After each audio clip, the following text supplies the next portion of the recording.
जब प्रधानमंत्री थे, मुझे याद है सारे संवेदनशील मुद्दों पर सर्वदलीय बैठक बुलाया करते थे।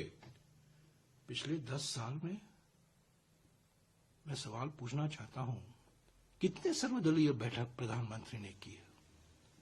कितने?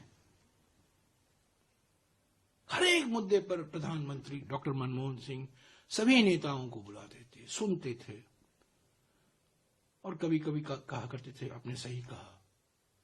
राजनीतिक विरोधियों को कहा आपने सही कहा। ऐसे कई मिसाल है। आज तो सभी को सीखना चाहिए। जो आज पिछले 2 दिन से उनका गुणगान गा रहे हैं और उनका योगदान याद कर रहे हैं, जो आज सत्ता में हैं, वो थोड़ा देखें डॉक्टर मनमोहन सिंह जी की शख्सियत क्या थी, कैसे वो काम करते थे, पार्लियामेंट में आते थे, नेताओं से मिला करते थे। मुझे याद है जब वो प्रधानमंत्री बने, लाल कृष्ण आडवाणी और कुछ बीजेपी के नेता मिलने गए उनके ऑफिस में और ऐसा एक दस्तावेज उनके सामने रखा। ऐसा नहीं दिया, ऐसा दे दिया, क्योंकि 2004 में सारे बीजेपी के नेता ये उम्मीद भी नहीं कर सकते थे कि वो हारेंगे। नाराजगी इतनी थी उनमें, तो ऐसा उन्होंने एक पेपर फेंका उनके सामने। प्रधानमंत्री चुपचाप रहे, देखा, पढ़ने लगे। Okay, I will look into it, I come back to you. ये राजनीतिक तरीका है, ये लोकतांत्रिक तरीका है।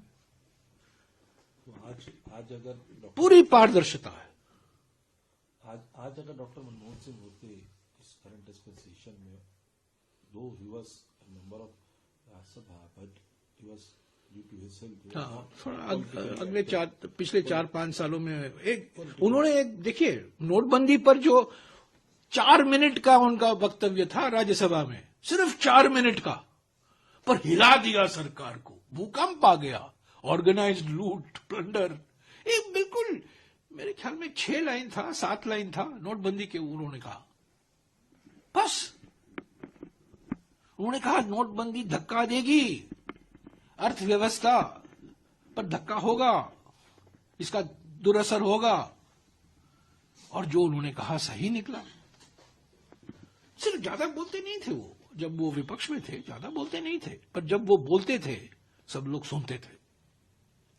वही बात कह रहा हूं सर, अगर आज जिस तरीके की आलोचना हो रही है, उस आलोचना को किस तरीके से लेते कि अगर चीप पॉलिटिक्स होती है उनके इस पे, अगर मनमोहन सिंह होते तो, क्योंकि आप करीबी रहे हैं उनके मंत्रिमंडल में रहे हैं और उनके ऊपर विरोधी पक्ष की तरफ। देखिए, लाल बहादुर शास्त्री जी के बारे में, उनके बारे में कहा जाता था वो अजात शत्रु थे।